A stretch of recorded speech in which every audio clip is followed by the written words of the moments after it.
Well, hello and welcome back to the Monday edition of Mr. Eric Reads. It is the week of Christmas, and who better than to be featured in our story today than the gentleman who is on my shirt? That is right. We are actually going to read David Berenbaum's Elf. Because, let's be real, this is one of the greatest Christmas movies ever made. No debate. If you want to debate, put a comment below. And if you debate on this and you say anything other than it is one of the greatest films, then I don't know what to tell you. But either way, let's find out. Let's read about Mr. Elf right here on Mr. Eric Reads.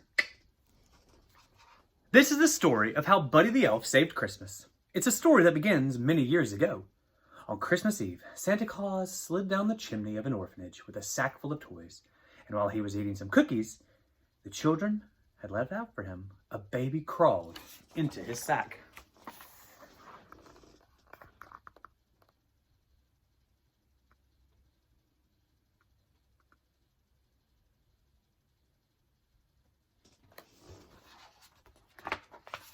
On Christmas morning, Santa and his elves were celebrating another successful year of gift-giving when they heard a strange noise coming from the sack, and it was a baby.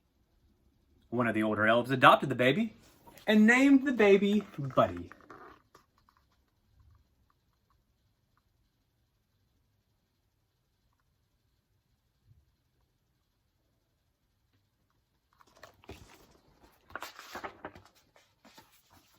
Now, although Buddy grew twice as fast, he was no different than the other elf children, and he probably had more Christmas spirit than anyone. In fact, in class, he learned the code of the elves and recited them loudly. Number 1, treat every day like Christmas. Number 2, there's room for everyone on the nice list. And number 3, the best way to spread Christmas cheer is singing loud for all to hear.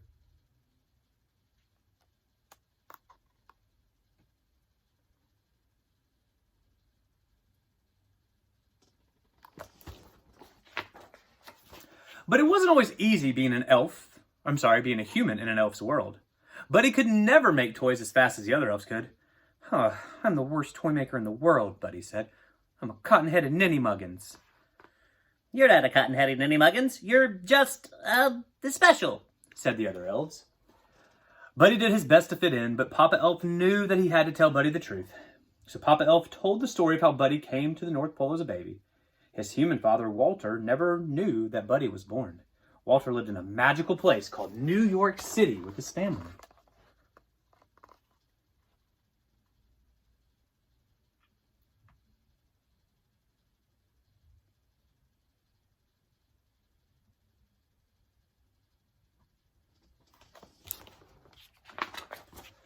But that wasn't all. Santa had one more surprising thing to tell Buddy. Your father, he's on the naughty list. No! Screamed Buddy. Oh, some people just lose sight of what's important in life, Santa explained. That doesn't mean that he can't find his way again. Maybe all he needs is a little Christmas spirit.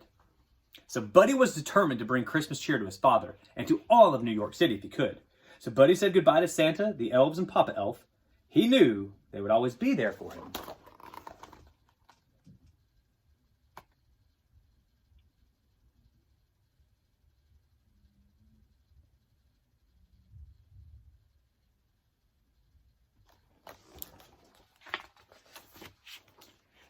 Buddy got ready to leave, and a narwhal came up and said, "Bye, Buddy. Hope you find your dad." "Thanks, Mr. Narwhal," said Buddy.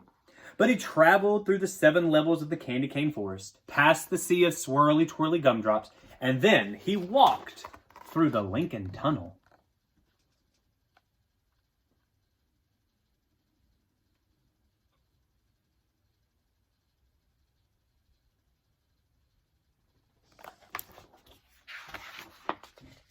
But he quickly learned that in New York City, it truly was magical. He made new friends, he got his shoes shined, he ran circles through a revolving door, and he played hopscotch on the crosswalk.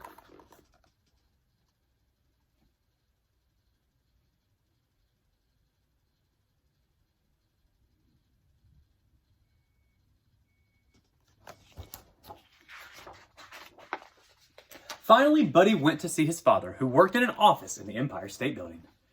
But Buddy's dad didn't want to see him. He didn't believe that Buddy was his son, or was an elf, and he ordered him to leave. Buddy was beginning to understand why Walter was on the naughty list. Buddy left feeling discouraged, but then he saw something that made him smile. A big store all decked out for Christmas. Inside, a girl named Jovi was decorating a Christmas tree. Buddy was glad to meet another human who shared his appreciation for elf culture. Jovi told him that Santa would be visiting the store the next day, and Buddy was so excited to see Santa again.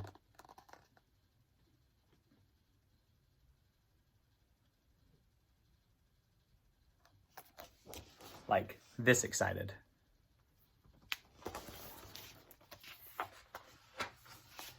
Buddy stayed up all night decorating the store in anticipation for Santa's arrival.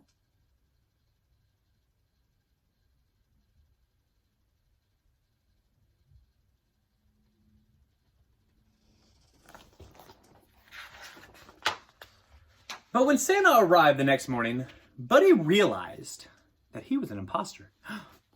"You smell like beef and cheese. You're not the real Santa. You sit on a throne of lies," Buddy told the fake Santa.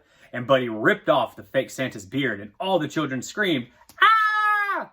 He caused such a ruckus that the store manager called Buddy's dad to pick him up.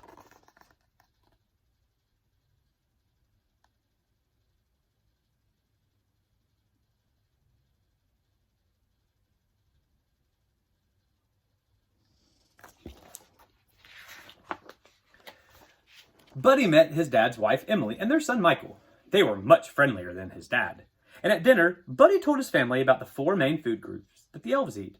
Well, we eat candy, candy cane, candy corn, and syrup. Buddy had made a whole list of things that he wanted to do with his dad, to include make snow angels for 2 hours, go ice skating, eat a whole roll of cookie dough as fast as we can, and then lastly, snuggle. But it turns out that Buddy's dad didn't want to do any of those things. All he wanted to do was work.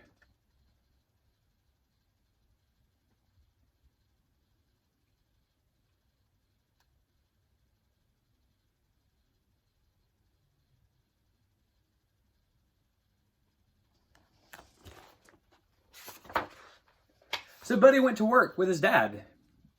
And he tried coffee. And he helped answer the phone, like saying things like, "Buddy the elf, what's your favorite color?" And he actually sorted packages in a shiny mailroom.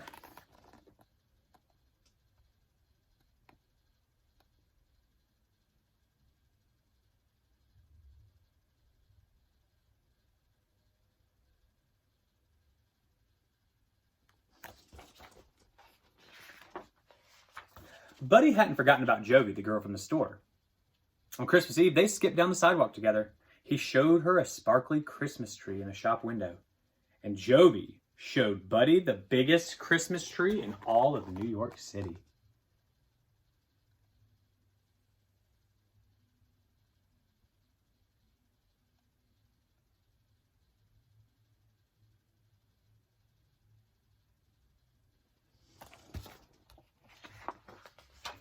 Buddy was so excited that he interrupted a big meeting at his dad's office to tell him about Jovi. I'm in love, and I don't care who knows it," Buddy said. But Buddy's dad didn't want to be interrupted. "You get out!" Buddy was so upset that he decided to run away, and he left a note behind. And it said, "I'm sorry I ruined your lives and crammed 11 cookies into the VCR. I don't belong here. I don't belong anywhere. I'll never forget you. Love, Buddy."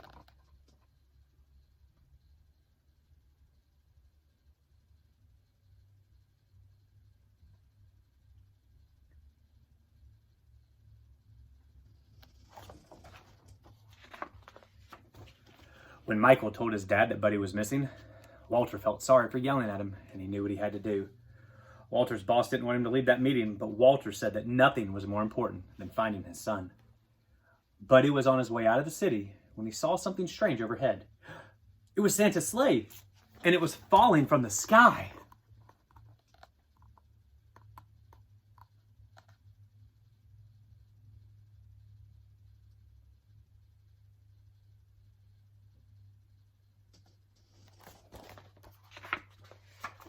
Buddy found Santa in Central Park. No, my sleigh can't fly without Christmas spirit, and there's no Christmas spirit anymore, Santa explained. I need an elf's help. Oh, but Santa, I'm not an elf, Buddy said. Buddy, you're more of an elf than anyone I've ever met, said Santa. Suddenly, Walter and Michael burst through the trees. They had been looking for Buddy all night. But Buddy, I need to apologize to you, Walter said. You've been right about everything, and I don't want you to leave. You're my son, and I love you. So Buddy smiled. I love you too, Dad.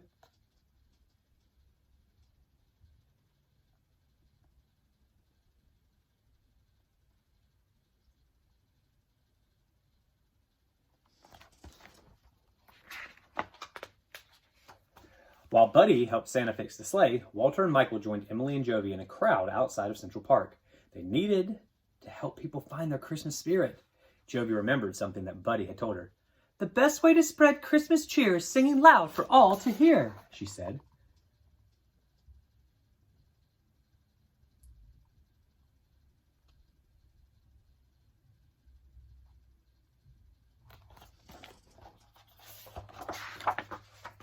One by one, everyone began to sing. It's working! It's working! Buddy exclaimed. Well, everyone except for Walter was singing. Michael said, Dad, you have to sing. So finally, Walter joined in. Santa Claus is coming to town.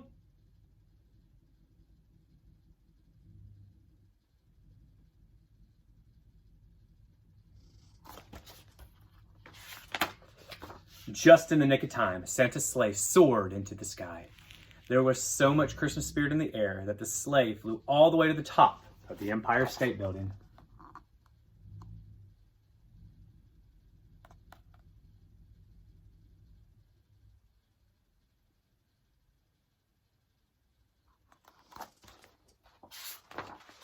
The next day was Christmas, and it was the best Christmas ever because Buddy got to spend it with his whole family doing all of his favorite things. Singing, giving gifts, and snuggling. And that's the story of how, with a little help, Buddy the Elf managed to save Christmas. And his spirit saved a lot of other people too. The end. That, as you may or may not know, is the story of Elf. Originally written by David Berenbaum. And read here on Mr. Eric Reads. You see the resemblance there? I hope you guys enjoyed that story. Again, please come back again tomorrow. We'll have another tale. We're going to read about The Abominable Snow Teacher. We're going to read about Home Alone. We're going to read a lot of books. And then make sure you come back Christmas Eve because I think we might have a friend come join us. Guys, please stay safe and healthy. Please wash your hands. And please practice kindness in everything that you do every single day. Till next time, guys, Mr. Eric signing off.